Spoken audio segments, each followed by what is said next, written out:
Hi అండి, అందరికీ నమస్కారం. Welcome back to Ritu Vaishu cookings. ఈరోజు నేను చేయబోయే రెసిపీ వచ్చేసి మటన్ కర్రీ అండి. చాలా ఈజీగా, చాలా టేస్టీగా, చాలా తక్కువ టైంలోనే చాలా సింపుల్గా రెడీ అయిపోయే మటన్ కర్రీని కుక్కర్లో ఎలా తయారు చేయాలో ఇప్పుడు నేను మీకు చేసి చూపిస్తున్నానండి. ఈ రెసిపీ వచ్చేసి వంట రాని వాళ్ళు కూడా చాలా ఈజీగా చేసుకోవచ్చు. అలాగే ముఖ్యంగా బ్యాచిలర్స్ కూడా చాలా ఈజీగా చేసుకోవచ్చండి దీన్ని. ఇప్పుడు దీన్ని మనం ఎలా తయారు చేయాలో ఇప్పుడు చూద్దామండి. ముందుగా నేను స్టవ్ వెలిగించుకుని కుక్కర్ అనేది పెట్టుకున్నానండి. చూసారు కదా, నేను 1/2 కేజీ వరకు మటన్ అనేది తీసుకున్నాను.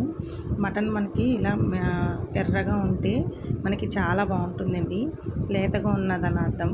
అంటే మరీ లేతగా కాకుండా ముదరగా కాకుండా తీసుకుంటే మటన్ అనేది చాలా బాగుంటుందండి. ఇప్పుడు నేను ఇందులో 4 నుంచి 5 టీ స్పూన్ల వరకు ఆయిల్ అనేది వేస్తున్నానండి. నాన్ వెజ్కి ఎలా అయినా సరే కొంచెం ఆయిల్ అనేది ఎక్కువే పడుతుందన్నమాట. నేను ఇందులో 3 మీడియం సైజు ఉల్లిపాయలు అనేది వేసుకున్నానండి. అలాగే 2 పచ్చిమిర్చి కూడా సన్నగా కట్ చేసుకోవాలండి.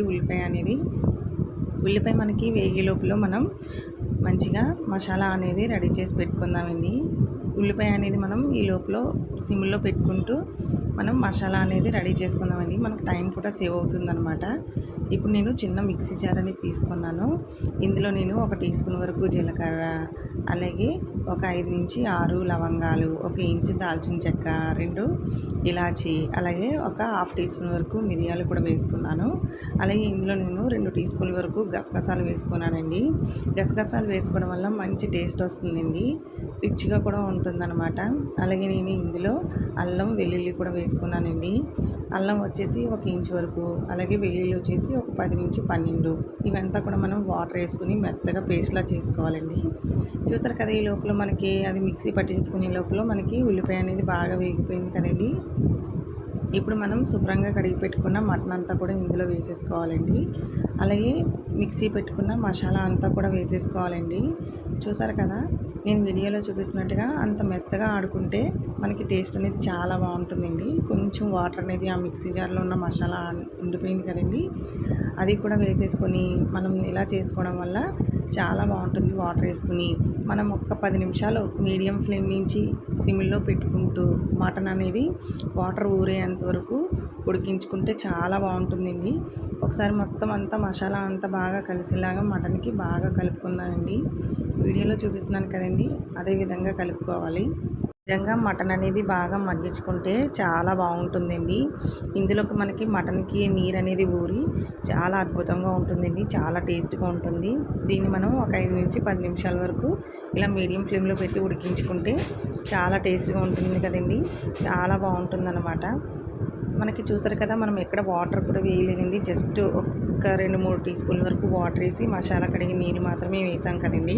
మటన్లో చూసారు కదా ఎంత వాటర్ అనేది ఊరిందో.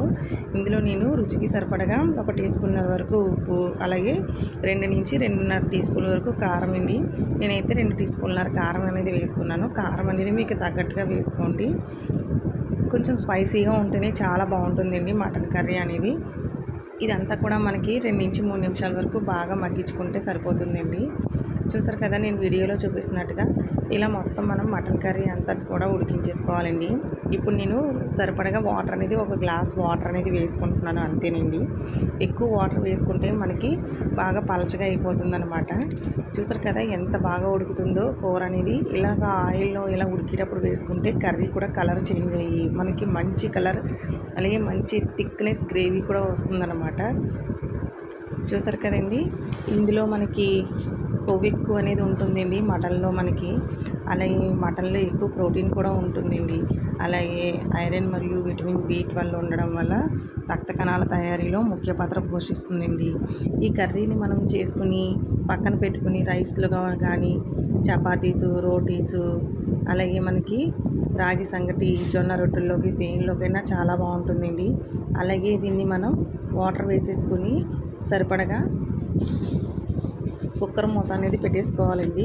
5 నుంచి 6 విజిల్స్ అనేది వస్తే సరిపోతుందండి. ఈ రెసిపీ చేయడానికి మనకి ఎక్కువ టైం కూడా పట్టదండి. చాలా తక్కువ టైంలోనే చాలా ఈజీగా చేసేసుకున్నాం కదండి. మీరు కూడా తప్పకుండా నేను చెప్పిన విధంగా అయితే ఒక్కసారి మటన్ కర్రీని అయితే ట్రై చేసి చూడండి. ఎలా వచ్చిందో నాకు కామెంట్ బాక్స్లో తెలపండి. బ్యాచిలర్స్ అయితే దీన్ని చాలా ఈజీగా చేసేసుకోవచ్చండి. అలాగే వంట రాని వాళ్ళు కూడా చాలా ఈజీగా చేసుకోవచ్చు. మీరు ఎన్నోసార్లు మటన్ కర్రీ అనేది ట్రై చేసి ఉంటారు. నేను చెప్పిన విధంగా అయితే ఒక్కసారి అయితే ప్లీజ్ ట్రై చేయండి. అస్తమానం ఇలాగే చేసుకోవాలనిపిస్తుంది అనమాట. మనకి మార్నింగ్ క్యారేజీ టైంలో కూడా మనం ఇలా మటన్ కర్రీ అనేది చేసుకోవాలనుకున్నప్పుడు ఇలా కుక్కర్లో చేసుకుంటే టేస్ట్ అనేది చాలా అద్భుతంగా ఉంటుందండి. ఇప్పుడు నేను ప్రెషర్ పోయింది కదండి. కొంచెం మీకు ఏమన్నా వాటర్లా అనిపిస్తే మీరు స్టవ్ వెలిగించుకొని కొంచెం మీకు గ్రేవీ అనేది ఏ కన్సిస్టెన్సీలో కావాలో మీరు అలా పెట్టుకుంటే సరిపోతుందండి. నేనైతే స్టవ్ అనేది ఆఫ్ చేసుకుని వేడివేడిగా సర్వింగ్ ప్లేట్లోకి అనేది తీసుకున్నానండి. చూసారు కదా, చాలా సింపుల్గా చాలా టేస్టీగా అయిపోయింది కదండి. మీరు కూడా తప్పకుండా ట్రై చేయండి. అలాగే ఈ వీడియో కనుక మీకు నచ్చినట్లయితే ప్లీజ్ లైక్ చేయండి, షేర్ చేయండి. ఇంకా ఇలాంటి టేస్టీ రెసిపీస్ కోసం ప్లీజ్ నా ఛానల్ని అయితే సబ్స్క్రైబ్ చేసుకోండి.